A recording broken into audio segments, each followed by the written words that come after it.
اصرار خدا لایق هر بی سر و پا نیست، هر بی سر و پا لایق اصرار خدا نیست. خواجه انصار می فرماید الهی اگر یک بار بگویید بنده من، از عرش بگذرد خنده من.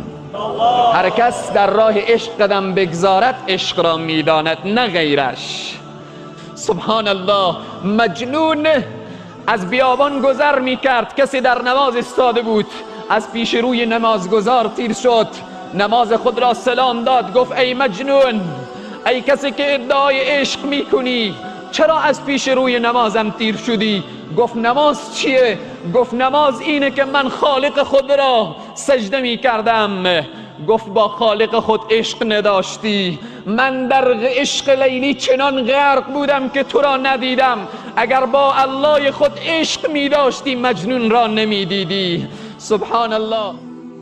قال موسى لربه يا ربي خلقت آدم بيديك ونفخت فيه من روحك وأسجدت له ملائكتك وأدخلته الجنة وتبت عليه فكيف استطاع أن يؤدي شكر هذه النعم كلها؟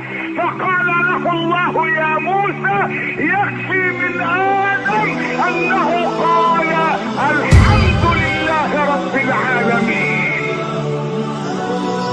قال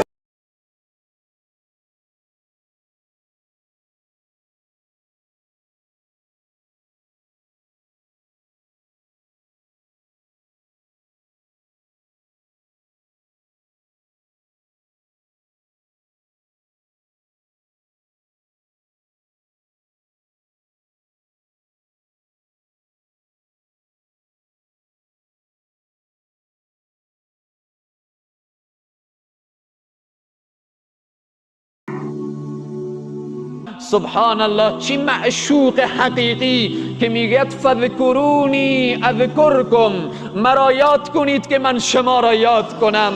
الله منتظر توست ای انسان که یک الله بگویی و از جانبش چندین جواب بشنوی. سبحان الله. خواجه انصار در مناجات خود، در اون خلوتی که داشت، از الله چی طلب می کند؟ یا رب ز تو آنچه من گدا می خواهم، افزون ز هزار پادشاه می خواهم.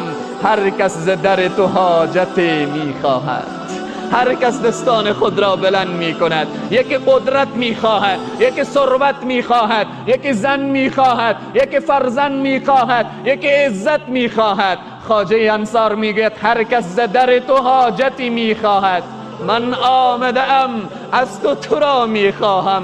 خواجه انصار او را طلب کرد، سعادتمندی دنیا و آخرت از او شد.